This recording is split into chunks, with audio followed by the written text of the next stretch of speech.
Hello everyone, welcome back to the Mega Man 11 Any% tutorial series. Just like before, this first playthrough is just going to be unslowed down, just demonstration purposes. It'll allow you to see the stage played. If you decide to go with Impact first, you now have access to Pile Driver throughout this stage. This is where we're going to see a lot of weapon energy management coming into play. So although I briefly touched on it in the Impact stage itself, now that we have Pile Driver, and it is by far one of our best means of moving around, we have a very limited supply of that weapon energy to use, so knowing where you can pick up potential drops is pretty important.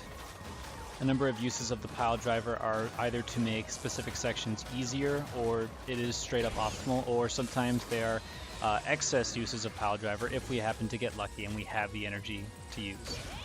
As I mentioned before, the powered up variation of the Pile Driver does use more ammo. It's 4 per use instead of just 3. But if you're in a situation where you have 3, 2, or 1 little blips of weapon energy left, then using a powered up version is in some cases more optimal. So as we get into the more detailed look at the level the second time through, I'll be talking about which specific instances of my Pile Driver usage were because I had the extra energy for it, and if I don't have the energy for it, instead which ones you should be cutting out or where you can reconsider using your Pile Driver. I'll also be talking about some instances where I know that I'm not doing the best in the situation. For example, right here where I'm using 2 regular Pile Drivers. One of those could be a powered Pile Driver, because you'll see in a moment I'll have some extra energy that I really don't have anything to do with. And in this room, instead of doing 3 powered Pile Drivers like so, you would normally do a different strat that requires you to come up to the Crunch Dawn and do 2 powered Pile Drivers from there. I had some extra energy drops from earlier on the stage, and that was just the way I decided to make use of it. You won't always have an opportunity to make use of the extra weapon energy that you get as well. So if you happen to get a large drop near the end of the level, there's only so many times where you can actually use it without walking into a wall, or you won't save much time at all anyway. As for Tundra Man, this fight's actually not difficult, not terribly difficult. It's actually got a nice little leniency that I'll be going into later, and why it's one of the least offensive fights to have to deal with. And there is a different kill that you go for in Boss Rush, and I'll actually explain that one at a later time. It's actually very convenient that that kill doesn't require any other weapons at all. So now we're back at the beginning of the stage, and we're just going to take a look at this first room. Start by sliding underneath the first snowflake, then hold Rapid Buster so that you take out the following 3 snowflakes.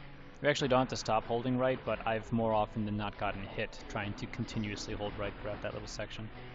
Keep going quickly enough, you'll slide underneath that snowflake, and you don't actually have to shoot this snowball that the swan is holding. You should be able to slide underneath it very easily without getting hit. Now in this room, this setup that I'm using I borrowed from QTT, where I slide into the room, I briefly walk just a few steps, and then I slide again. Once I'm about partway through that sign. And essentially what you're trying to do is you're trying to bait this Crunch Dawn to do another hop when you are basically right in front of him. If you're too close to him, then instead he's going to try and lift his hammer to smash you. By a simple tap of the speed gear, you'll be able to get underneath him, no problem. Take a look at this again in real time. Sliding in walk, speed gear slide. Alternatively, you might find more success with this technique used by fastatcc. He likes to slide, jump, and then walk up slide. Ultimately, that'll be a preference thing, whichever one you find more comfortable doing. Typically, I would say that Fasta is more clean on the movement side of things, but I've had less success with his techniques. Now this room, very simple. Open up with a full charge blast at the top of the ladder, then follow it up with a pellet so that you can take out that purple machine. As soon as it's destroyed, swap to Impact and prepare to do a power Pile Driver across the room. Be careful not to slide, or you will slide across the gap straight into spikes. During my slide, I like to get my Buster charging once again to take out the second rabbit in this room. And this is a small opportunity to refill some of your Impact weapon energy. Charge Buster does have some recoil, so make sure you jump to negate that recoil from pushing you on the ground. As soon as you've shot a couple of lemons at the rabbit, switch to Impact as you slide through for the possibility of picking up some ammo. You don't need to cancel Impact right away, because the way you're going to jump up this ladder will cancel it for you. Start climbing up, call Rush, and then press jump so that you let go of the ladder and immediately bounce off of Rush. You want to actually start to transition the screen until you press up, so give it a moment, just a small moment, so that you can get as much height out of it as you can before you press up. Once the screen does start transitioning, make sure you hold your buster during that animation so that you don't accidentally stop while climbing the ladder. Full charge buster at the top guarantees you kill out this snowflake, then slide down, slide again, and shoot some lemons as you fall. And make sure that as you jump across these gaps, you're just firing a pair of lemons. This will easily take care of the snowflakes so long as you make these jump. If you want to go for slightly easier platforming, instead of going on the bottom route, you can jump on the top route, but there is a small chance to refill your impact and use it to cross the gap, plus you're getting a lot of time sliding on the ground. So if you jump, don't hold right too quickly, otherwise you'll actually run into the snowflake, but you can pile drive straight through those two snowflakes, and that has a chance of giving you some more weapon energy for impact. De-equip your pile driver as soon as you can and start charging a buster. You're going to need it in the room after this one. Slide just as you're going into the room, one more slide within the room, release your buster and jump, and you should destroy the purple robot. Now, I've never seen this guy drop weapon energy, but out of habit I swapped to impact. I'll have one more opportunity to hope for some drops, but this is just basically mandatory. As you approach these robots, do a powered impact. They might or might not give you weapon energy, and if they do, then there is a spot that you can use it coming up. This section, pretty easy, pretty self-explanatory. The jumps aren't difficult either. So if you do have full weapon energy that you can keep impact on, hold right as you enter the room, pile driver, de-equip, and then make sure you are charging a buster as you enter this room. Now if you didn't get a drop and you don't want to mess up your energy count for later, then this is how you would do this room instead. Feel free to hold your buster whenever, just make sure that you hold right, jump over the gap, then slide, then jump over the gap. Now for the mini-boss, you want to slide into the room as soon as possible, but you don't want to fire immediately. You see that I wait until I'm just around the third pillar in the room before I fire, and then I immediately switch to speed gear and hold rapid buster. Right around the time the mammoth starts to lower his head, you can switch speed gear off and finish the fight. If you're getting reflected shots, then you probably fired the buster too early. The closer you cut that first shot to the middle of the room, the more time you're going to be saving, but again, you run the risk of having the mini-boss actually close its eyes and prevent you from killing him. So here's your mini-boss at full speed. Full buster charge, slide, wait a little bit, fire, switch to speed gear, and fire away. So if you're getting about a 114 as the door opens and allows you to walk through, you're looking good. You can certainly get better than that if your movement is cleaner. You can see that I've fired a fully charged buster. You can just throw some lemons if you want, but make sure you switch to pile driver. And after about 5 slides, you can jump and do a powered pile driver to finish the room off. Now there is a weapon tank here, and weapon tanks are being routed here, so you do want to make sure you grab this. So before you reach full jump height, 2 pile drivers will allow you to pile drive straight through the weapon tank.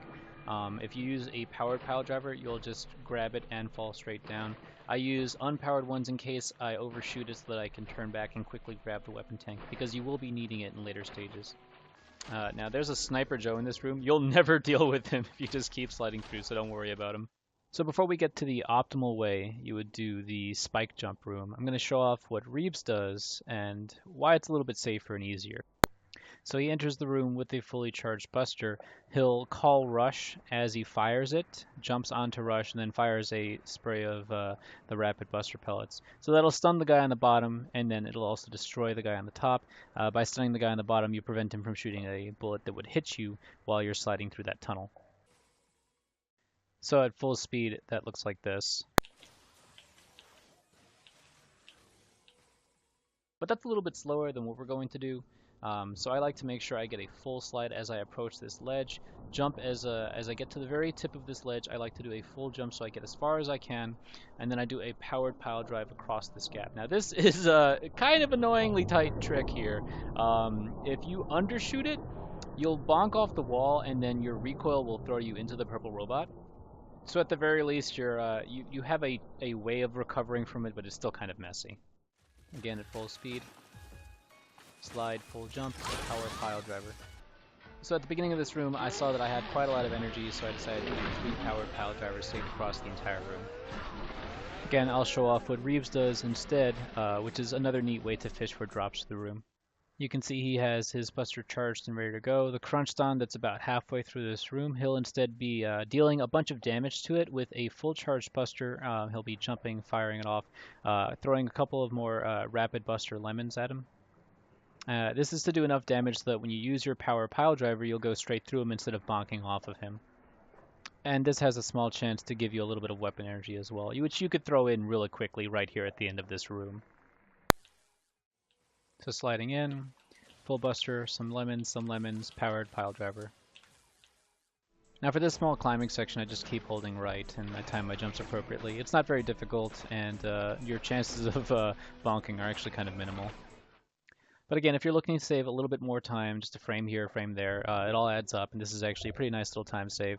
After this second jump on your way up to the third platform, you'll call Rush, and he'll rush coil you up.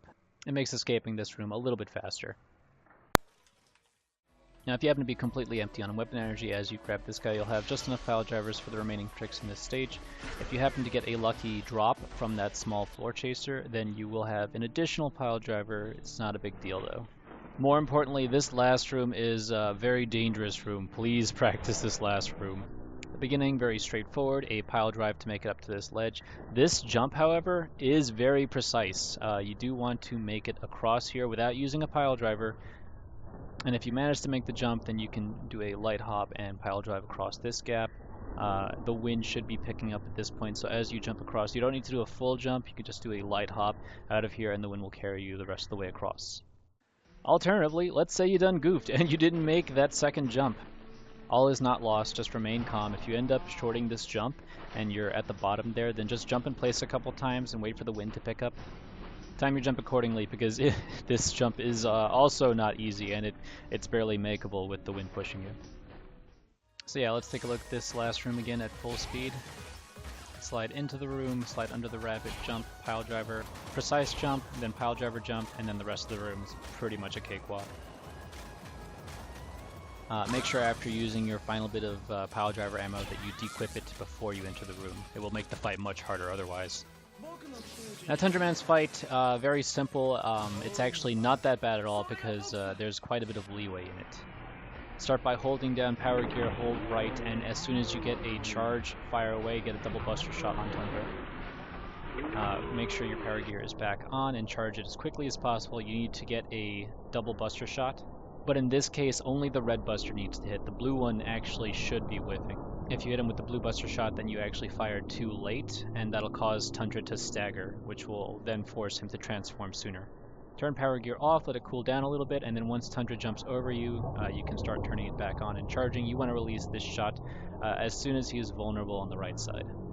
I like to be jumping because I don't want to accidentally slide into him. This just prevents the ice physics from screwing up the kill. And then again, charge a double buster as soon as you can and fire away. You can possibly fire it too early, but it's not common. Your normal buster timing should be just fine. As soon as you see it ready to go, let her rip, and then you should take care of Tundra. One more look at full speed. Feel free to have your fingers ready on power gear, buster, and right. Talk forward, double buster shot, jump over him, double buster shot a little early, double buster shot again on the right side, and one more.